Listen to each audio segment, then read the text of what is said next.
Salut, c'est Real Team et on est parti. Je m'intéresse à la Première Guerre mondiale depuis quelques temps et j'aime particulièrement voir le minimum d'affaires qu'ils prenaient pour partir au front pendant plusieurs mois. Du coup ça m'intrigue tellement de se retrouver ensemble, à devenir des frères d'armes. Et le deuxième truc c'est leur pactage, leurs habits, leur manière qu'ils avaient de prendre soin d'eux et en même temps d'avoir un minimum d'affaires. Comment se préparaient-ils pour aller au front? Enfin bref, tous ces trucs. Et un jour, dans une brocante, voilà ce que je trouve, un vieux sac de l'armée, en peau de vache. Regardez-moi ça, c'est tout doux, c'est de la vraie peau de vache quoi. Avec le sac à pain là devant, l'emplacement pour la hache, enfin vraiment magnifique quoi. Il y a du bois ici qui tient les bretelles, un truc énorme. Et dedans, je découvre des pépites. Voilà, graphiquement, un truc de fou.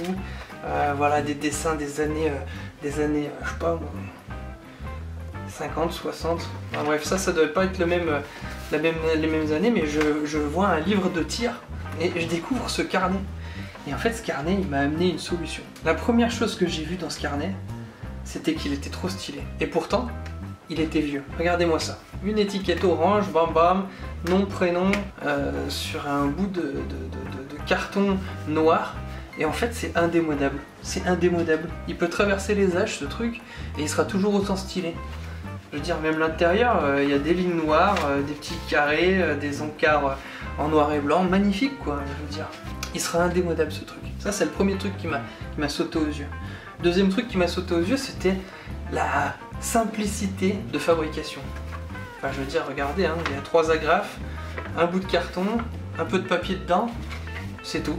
Et voilà, vous avez un carnet qui a dû rien coûter à créer et que tous les soldats devaient avoir. Donc en fait, ils ont dû créer ça pour pas grand chose. Ils devaient absolument être sûrs que ça allait coûter le moins possible pour que tous les soldats en aient quoi. Un design simple pour qu'il reste indémodable. Un prix, je pense, de fabrication proche de zéro. Et le troisième truc qui m'a fait tilt dans ce carnet, c'est son format.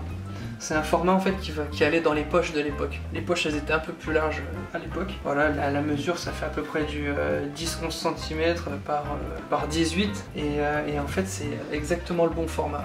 Aujourd'hui on aurait besoin d'un autre format, mais c'est ce qu'on va voir justement. Au travers de ce sac que j'ai trouvé en brocante qui m'a fait kiffer, j'ai découvert ce carnet et en fait ce carnet m'a amené à réfléchir à moi-même créer mon propre carnet sur les mêmes bases de celui-là. Ça veut dire qu'il a un design sobre pour qu'il traverse les âges, qu'il soit facile et vraiment pas cher à fabriquer et qu'il soit portable partout, qu'il soit disponible à tout moment. Et donc j'ai créé ces petits carnets. C'est des petits carnets que je fais maison, hein. C'est pas du grand art, mais ça m'a donné une solution parce qu'en fait j'étais en galère tout le temps à avoir des carnets. Vous savez, les carnets Moleskine, bah, tu les mets nulle part. Ton sac, il faut avoir un sac constamment sur soi, c'est un peu galère quoi. Alors il y a des tout petits carnets mais ils sont vraiment pas très pratiques, ils sont trop épais. Et du coup en fait j'ai créé ces petits carnets. Un carnet est égal à un client, c'est un bout de carton, un peu de papier, 2 agrafes, ça me coûte que dalle, ça se met partout dans toutes les poches. Et en fait voilà, tout simplement, comment ma curiosité m'a amené à trouver une solution pour mon travail. Maintenant ma question c'est pour vous, est-ce que ce que vous aimez vous fait découvrir des nouvelles solutions? Est-ce que votre curiosité vous fait découvrir de nouvelles solutions? Est-ce que vos loisirs vous font découvrir de nouvelles solutions?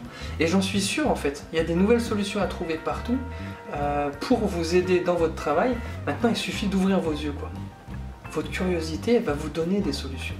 Ouvrez vos yeux, je vous encourage à fond, ouvrez vos yeux. Tu peux t'abonner au mail créatif, t'es le bienvenu. J'essaye de répondre aux mails qu'on m'envoie. Et en fait, dans ces mails créatifs, on a un peu plus de données que ce que je donne en vidéo. Et dans le futur, je proposerai des trucs beaucoup plus poussés. Voilà, ça ce sera dans le futur, ce sera dans les mails pour ceux qui veulent s'abonner, vous êtes les bienvenus. Si tu as aimé cette vidéo, lâche un petit like, abonne-toi. Viens sur les réseaux, profites-en, envoie-moi des messages, je suis prêt à répondre à ce que tu veux, je vais essayer, reste créatif. Allez, salut!